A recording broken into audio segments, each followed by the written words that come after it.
Est-ce que Phuket est un enfer ou alors un paradis pour les digital nomades? Autrement dit, est-ce que Phuket peut offrir les conditions propices aux nomades, c'est-à-dire bon internet, bonne communauté, activité, cadre de vie? Ou alors est-ce que Phuket est uniquement le repère des adeptes du rappeur Seth Gecko? J'arrive sur Panama, on me demande ce que j'ai ramené de là-bas. Je réponds, j'espère seulement que j'ai pas ramené le site.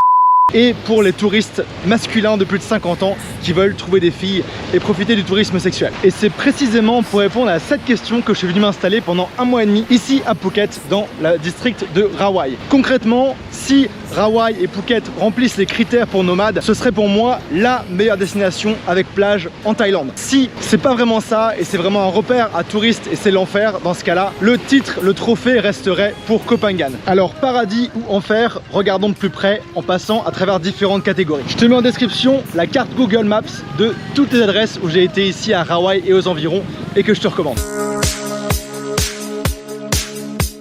Première question qu'on se pose, c'est à quoi ressemble Phuket et est-ce qu'on peut vraiment s'éloigner des touristes? Alors je te montre une carte Phuket, c'est une très grande île qui prend 1 heure pour aller du nord au sud. Et ce qu'on connaît souvent de Phuket, l'image qu'on en a, c'est l'image de Patong, qui est une plage et une ville où il y a notamment la rue de Bangla Road, qui est vraiment la rue du vice en Thaïlande, avec les bars à filles, à danseuses, prostituées, etc. C'est souvent l'image qu'on se fait de Phuket. Et c'est une image qui a été donnée parce que c'est vrai, il y a vraiment ces choses-là à Patong, mais aussi parce que beaucoup de rappeurs, dont Seth Gecko pour les francophones, y ont établi leur base et même ouvert des bars de ce genre-là. Et donc c'est l'image qu'on se fait des gens de 50 ans qui vont là-bas pour trouver des jeunes Thaïs. Et qu'est-ce qui fait également que Phuket est une destination si touristique? D'abord, l'aéroport international. De deux, le coût de la vie. Et troisièmement, en termes de visa, ça te donne la Thaïlande 30 jours d'exemption de visa que tu peux renouveler 30 jours. Donc en tout 60 jours, ce qui est plutôt honnête. Par contre, ce que beaucoup de gens ne voient pas ou ne voient peu, c'est que Phuket, c'est également plus de 40 plages paradisiaques. C'est vraiment parmi les plus belles plages que j'ai vues dans le monde.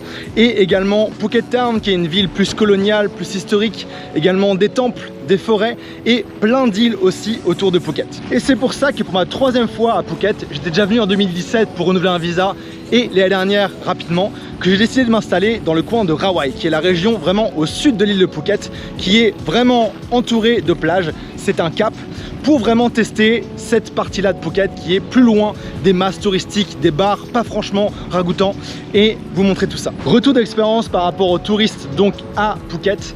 À Rawai, on retrouve quelques touristes qui se sont perdus, mais beaucoup moins de touristes qu'à Bangla Road et Patong, et les touristes qui sont là en vacances, en famille, qui sont pas là pour les bars à filles. Donc pour ce point là, est-ce qu'on peut être à Phuket loin des touristes et avec une vie agréable? Oui, c'est bon. Ensuite, la deuxième question qu'on se pose naturellement, c'est à quoi va ressembler mon cadre de vie quand je serai à Phuket, à Rawai? Et pour répondre à cette question, j'aimerais te dire déjà que tu seras entouré de plages, c'est un cap, et à Rawai, tout se fait en scooter. C'est-à-dire qu'il faut un scooter pour se déplacer, pour aller au restaurant, aller aux plages, etc. Mais c'est assez agréable parce qu'il n'y a pas beaucoup de trafic sur les routes sont grandes, agréables et bien maintenues par rapport à d'autres endroits, et c'est vraiment une ville sympa. Et aussi, qui dit tourisme, dit confort, c'est-à-dire que quand tu as des touristes, tu as l'infrastructure qui va avec. C'est-à-dire que tu as un aéroport international, tu vas avoir des magasins de vêtements, d'électronique et de tout ce que tu veux, des pharmacies. Alors que certains endroits comme dans la Thaïlande, comme Koh Phangan notamment, qui est considéré comme une destination paradisiaque pour nomades, eh ben t'as pas tout ça, t'as pas de magasin, t'as pas toute l'infrastructure qu'il faut et parfois ça peut être un petit peu embêtant. Donc ici à Phuket, t'as vraiment tout ce qu'il faut. En termes de logement, ici à Phuket, Rawai, tu vas certainement vouloir vivre dans ce qu'on appelle un condo, un condominium. C'est tout simplement un appartement de luxe, construit en béton avec piscine, gardien et tout ce qu'il faut. De mon côté, j'ai décidé de rester ici à Rawai Beach avec ma copine dans un appartement qui est vraiment confortable, avec une chambre séparée, un salon, une table pour travailler, etc. au Title 3, donc un ensemble de condominium avec 3 piscines, sauna, bain à vapeur, etc. qui nous a coûté quand même 1 700 € pour 1 mois. On était 2 et on voulait vraiment habiter dans ce coin de Rawai pour tester les choses à fond. J'ai fait les sacrifices financiers pour vous pour cette vidéo.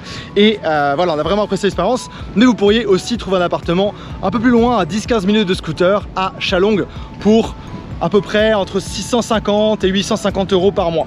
mais vous seriez un peu plus loin. En termes de sport et salle de sport en particulier, Rawai c'est vraiment un paradis pour les gyms et tout type de sport. De mon côté, j'ai été notamment au Stay qui est un resort autour du sport. Donc j'ai été au cours de groupe de HIIT workout, donc sport haute intensité, qui s'appelait Station 10. C'était vraiment excellent. Et il y a également une salle de sport de type gym, du yoga et plein d'activités là-dedans. Et moi c'était 2900 bahts pour le mois, donc à peu près 80 € pour des cours de groupe illimité. Et vraiment dans un cadre paradisiaque. Phuket, c'est également le haut lieu mondial pour le Muay Thai. Donc tu as tous les champions de Muay Thai qui s'entraînent ici et qui donnent des cours. Donc si tu veux te mettre au Muay Thai ou vraiment te perfectionner, c'est vraiment l'endroit pour venir ici. En termes de nourriture, comme toujours en Thaïlande, c'est excellent. La nourriture est juste incroyable, peu importe où tu vas.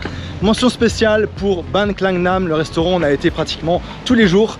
J'ai également mangé pour la deuxième fois dans le meilleur restaurant thaï de ma vie qui s'appelle le Blue Elephant à Phuket Town, qui est inscrit au guide Michelin.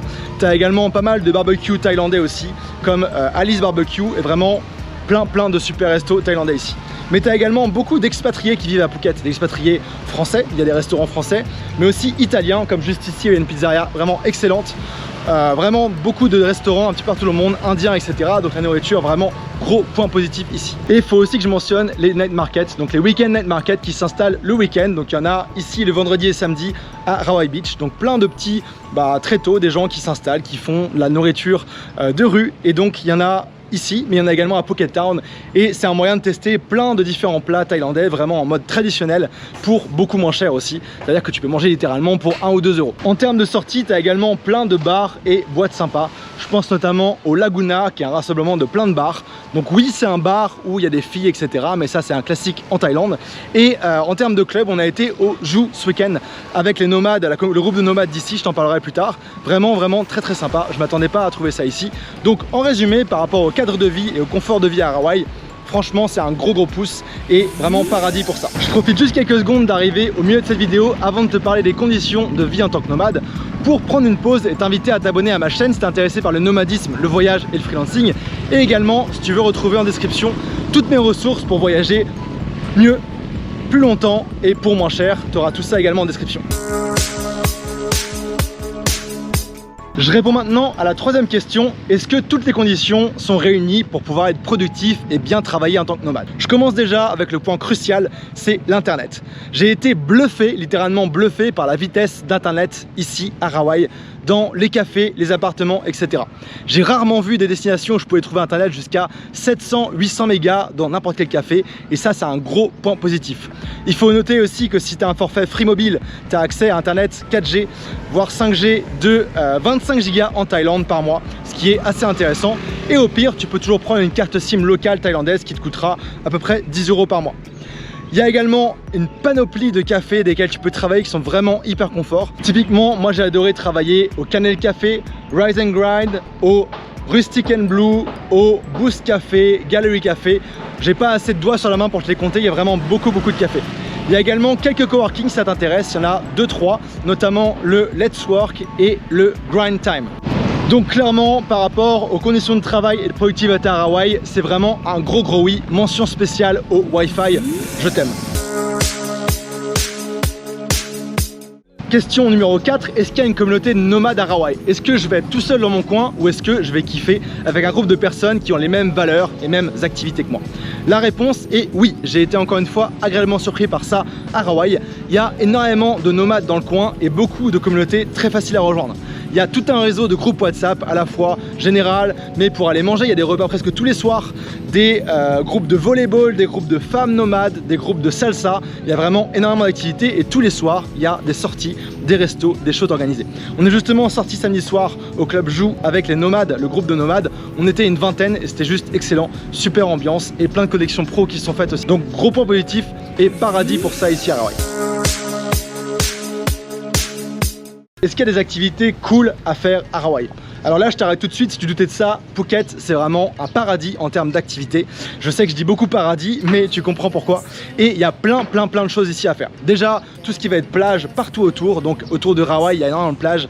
Nine Harn, Yanui, Ao Sein, il y a également Kata, Karon, etc. Il y a plein de plages et tu peux facilement louer par exemple des sunbeds pour 6 € la journée, aller te poser là-bas. Tu peux également louer un kayak pour le coucher de soleil comme j'ai fait à la petite plage de Yanui pour aller faire le tour de l'île. Vraiment magnifique. Et puis le sunset, c'est également un rendez-vous quotidien qui a lieu ici à 6h30 en ce moment. Et un point vraiment intéressant pour aller le voir, c'est Promthep Cape, le cap de Promthep qui est mondialement connu et vraiment le spot à Phuket pour le coucher de soleil. Donc tu as toutes les plages qui sont sur Phuket, mais tu as également énormément d'îles. Je sais pas si tu vois derrière, il y a plein d'îles à visiter. J'ai notamment été ce week-end avec des amis, on a affrété un bateau pour 15 € par personne pour aller sur l'île de Coral Island et on a passé la journée comme ça sur la plage. C'était 15 € aller-retour, le chauffeur était avec nous et juste magnifique. Avec ma copine, on a aussi fait une excursion aux îles Similan, qui sont des îles mondialement connues, etc. pour la plongée et snorkeling. Là, c'était un peu plus cher et une grosse journée. Je pense qu'on est parti à 5h30 du matin, on est revenu à 8h du soir. Mais c'était magnifique, ça valait le coup pour environ 70 € aller-retour, repas compris. On est également en Thaïlande, tu t'en doutes, les massages, c'est une activité vraiment importante et cool ici. Ici, un massage de 1 heure thaï te coûte environ 8 €. Donc c'est juste incroyable et j'ai jamais été autant me faire masser qu'ici à Rawai. J'y étais, je pense, tous les 2-3 jours. Thai massage, oil massage, massage des pieds, etc. Juste le moment parfait en fin de journée pour se détendre après une journée de travail. Je t'en ai parlé un petit peu, mais tu as également tous les night markets le week-end. C'est un petit peu l'activité où tout le monde va le week-end manger de la street food. Donc ça, à ne pas rater. Et en termes d'activité plus nautique, j'ai été un petit peu déçu. Je t'avoue, j'étais un petit peu déçu. Je m'attendais à pouvoir me mettre vraiment au kitesurf, mais en fait, il faut que les conditions soient bien réunies, c'est pas partout, tout le temps, etc. Comme à d'autres endroits, c'est pas forcément très shallow, c'est souvent assez profond. Et donc voilà des sessions là-dessus. Et également par rapport à la plongée.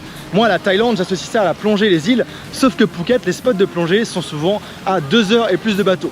Donc il faut partir la journée pour faire les spots de plongée. Ça prend 3 plombes. Et en fait, ce que j'ai compris, c'est que tu vas plonger à Koh Phi Phi. Donc si tu veux plonger à partir de Phuket, autant aller faire un week-end à Koh Phi Phi et rester là-bas. D'ailleurs, très cool spot, j'avais été en 2017 et je te recommande. Bon, je pense que c'est quand même assez clair le constat. En termes d'activité, c'est vraiment incroyable Phuket, il y a plein de choses à faire. Et franchement, c'est limite s'il n'y a pas trop de choses à faire. Je ne me suis pas ennuyé une seule seconde. Il y avait toujours un truc à faire, une activité, un plan. Donc ça, vraiment, génial. Parce qu'on n'est pas juste nomade pour bosser et cravacher dans un café, etc. On est là aussi profiter du cadre et c'est pour ça qu'on est nomade pour beaucoup d'entre nous. 6e question maintenant. Tu te demandes peut-être combien va me coûter concrètement un mois ici à Phuket, Rawai. Et donc, je vais te faire mon budget nomade de la destination, patent pending, en format ticket de caisse pour que tu puisses voir vraiment de quoi il s'agit et les différents postes de dépenses. Le premier poste de dépense, ça va être le logement. Donc moi, j'en ai eu pour 850 € par mois et on partageait encore un appartement avec ma copine. J'ai des amis qui ont été à Chalong, qui ont le même genre d'appartement pour à peu près 900 € par mois. Et pour un appartement de type studio, ce sera plutôt 650 € par mois. Donc comptons plutôt le budget plus cheap à Chalong, 650 € par mois. Ensuite, en termes de nourriture, bah moi, tu me connais, j'ai mangé tous les jours, tous les repas au restaurant. C'est une des raisons aussi pourquoi je suis nomade, j'aime pas forcément cuisiner tout le temps. Et Rawai, c'était juste excellent en termes de restaurant. Et de mon côté, j'estime que j'en ai eu pour 600 € de budget, café, restaurant, repas, tout ce qui a trait à la nourriture. Mais je pense que tu peux tout à fait t'en sortir pour 500 €, voire 400 €, dépendamment de ton budget. Donc disons 500 € pour ce budget-là. Ensuite, en termes d'activité, si tu veux te faire un peu plaisir, louer un kayak, prendre des sunbeds, aller faire des excursions, visiter des îles, je te dirais qu'il te faudrait compter peut-être 200 € par mois. Ce serait un bon budget pour pouvoir te faire plaisir, mais pas non plus complètement craquer. Donc 200 € par mois pour les activités. Et ensuite, pour te déplacer, il te faudra forcément un scooter ici. Et donc un scooter, c'est également, si je comprends l'essence, tout ça, 130 € par mois. Scooter, c'est vraiment indispensable. Il faut bien sûr avoir les bons permis et savoir conduire. Il y a un circuit Honda à Phuket, donc tu pourrais prendre un cours de conduite pendant 2 jours pour t'apprendre à conduire un scooter ici, si tu n'as jamais conduit de scooter. Et donc, on arrive au total de 1480 € par mois, ce qui est pas donné quand même pour la Thaïlande. J'avoue que j'étais étonné, je pensais que ce serait moins cher ici. Mais qu'est-ce que c'est 1500 € par mois pour vivre au paradis comme ça? Pour moi, ça les vaut carrément. Tu peux tout à fait essayer de vivre pour moins cher ou plus cher. J'ai rencontré un nomade qui vivait pour 10 000 € par mois ici avec une villa de fou. C'est toi qui choisis comme partout en tant que nomade. Mais voilà concrètement pour le budget. Question pour toi maintenant, est-ce que basé sur ce que je t'ai montré, ce que je t'ai dit, ce que je t'ai raconté, est-ce que pour toi, Phuket et Rawai sont plutôt un paradis ou un enfer. Est-ce que c'est une destination où tu auras envie de venir aussi de ton côté, ou alors est-ce que c'est une destination que tu éviterais à tout prix? Et pour que tu puisses décider en connaissance de cause si tu viendrais plutôt à Rawai, Phuket ou alors à Koh Phangan où j'étais l'année dernière, je t'invite à regarder directement mon guide nomade de Koh Phangan que j'ai tourné il y a exactement un an pour que tu puisses vraiment voir la différence entre les deux et décider où est-ce que tu vas aller en Thaïlande. D'ici là, comme toujours, reste free.